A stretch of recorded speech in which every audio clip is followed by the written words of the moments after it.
Fernanda Schmidt, para dar uma palavrinha para a gente. E vamos outras pessoas que eu vou chamar para cá também. Nosso subprefeito da Vila Mariana, Rafael Minato. A carinha dele. Por último, mas obviamente não menos importante, o melhor deputado federal da história desse país, Kim Kataguiri.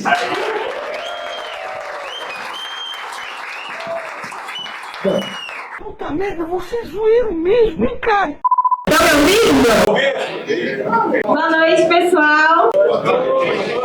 Sejam todos bem-vindos. Estou muito feliz de estarem todos aqui. A gente está aqui para prestigiar o nosso deputado Kim Kataguiri. Vem falar do seu mandato. Todos aqui, acredito eu, já conhecem o Kim, admiram o seu trabalho e querem ter um pouquinho do Kim no nosso dia a dia, pelo menos.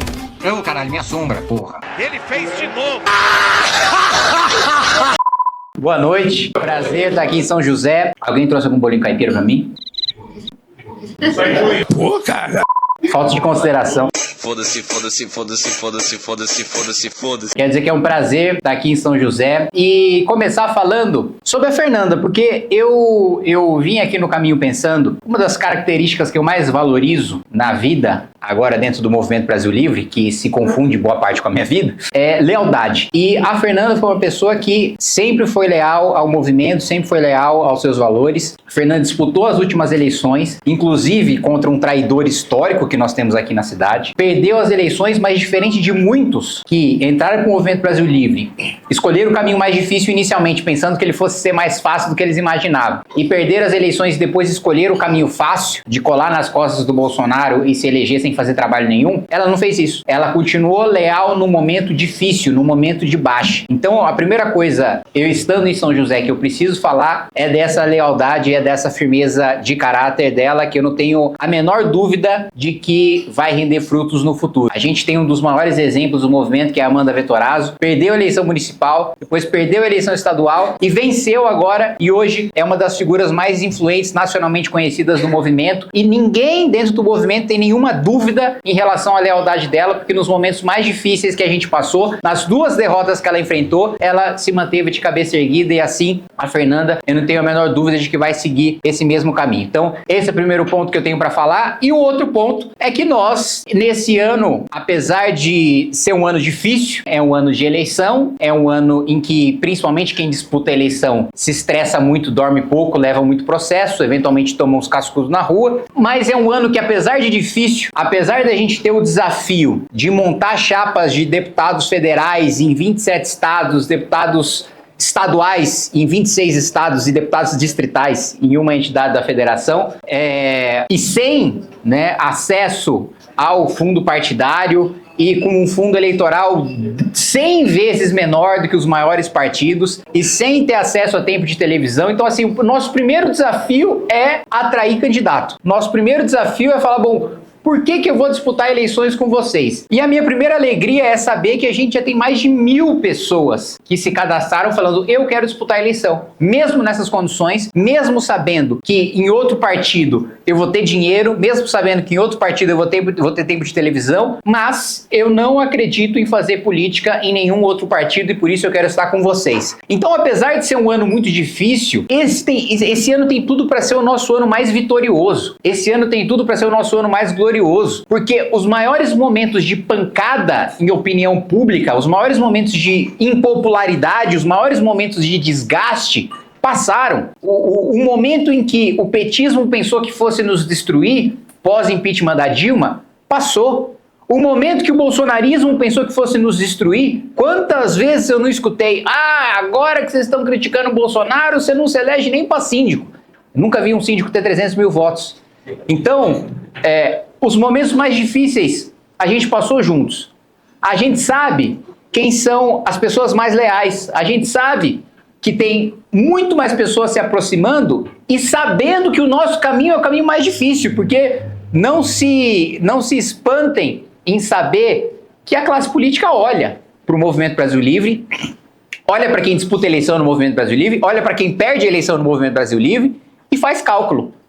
E se tem tantas pessoas ingressando no nosso projeto, sabendo do risco que nós temos de derrota e da desvantagem competitiva que nós temos, é porque a gente tem uma coisa mais poderosa do que a maior parte dos partidos. A gente tem um projeto, a gente tem propósito. Não tem pessoas encostadas na gente porque elas querem um cargo. A maior parte, né, saiu recentemente, né, o levantamento mostrando, salvo engano, até hoje saiu uma notícia na Folha falando sobre isso. 18% das intenções de voto entre quem tem 16 e 24 anos de idade tá com a gente, né? Eu converso com gente que está agora na escola, tirando o título de eleitor. Eles falam, olha, basicamente o debate é missão contra PT e PSOL. Assim, quem está do lado da direita, quem está do lado do antipetismo, tá com vocês na escola, quem não tá com o PT ou tá com o PSOL. Então, assim, tem toda uma nova geração vindo, se interessando, e assim, eu garanto para vocês que não tem nenhum garoto de 14 ou de 15 anos de idade apoiando o Partido Missão, porque, sei lá, ele sonha em ter um cargo comissionado. Não. Quem tem 14, 15 anos de idade sonha em mudar o mundo. Não sei se a gente vai conseguir mudar o mundo, mas pelo menos o Brasil, a gente vai dar a nossa vida para mudar. E, mais uma vez, repito, a gente conseguiu uma das coisas mais difíceis, que foi sobreviver sem Lula e sem Bolsonaro. A gente conseguiu outra coisa tão difícil quanto, até mais difícil, que é ter um partido político próprio. Agora, a gente tem uma candidatura presidencial que eu já escuto o presidente de partido grande dizendo, no mínimo, no pior dos cenários, vocês vão ser o fiel da balança para decidir o próximo presidente da República.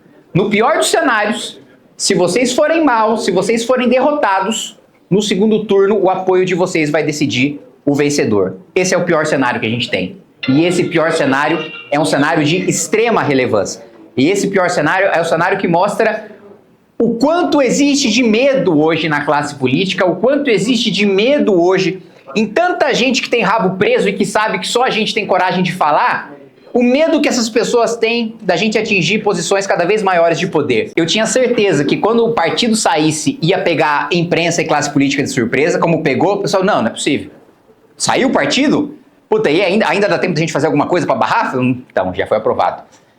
Da mesma maneira, quando a gente vencer as eleições desse ano, o PCC, o Comando Vermelho, o Centrão, o PT, eles vão olhar e falar, ixi, eles ganharam, ainda dá tempo de fazer alguma coisa? Aí a gente vai falar, agora não dá, meus amigos. Agora é a gente que vai pra cima de vocês. Agora, todas as vezes que vocês nos perseguiram injustamente, vocês vão pagar com a gente perseguindo vocês justamente. Por coisas que vocês cometeram. Por crimes que vocês cometeram pelos quais vocês devem pagar. Então, por isso, meus amigos, eu só tenho a agradecer a cada um de vocês e pedir que vocês que já não acompanharam todo esse tempo nessa trajetória, vocês não vão ficar de fora da vitória esse ano, né? Já passaram pelo pior momento. Então, esse é o ano que a gente tem de ter, digamos assim, uma das batalhas mais gloriosas das nossas vidas para depois comemorar no final do ano no nosso segundo Festival do Movimento Brasil Livre.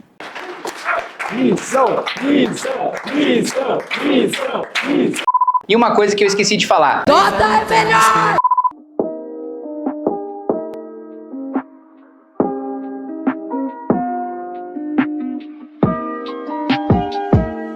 Hoje a Constituição só permite frear o crescimento de gasto. A gente não consegue cortar. Aí tendo uma nova Constituição, você pode cortar e aí você baixa a alíquota. A PEC que eu propus de desvincular as receitas, de cortar emenda, de cortar gasto tributário, dá 3 trilhões e 300 bilhões de reais em 10 anos de economia.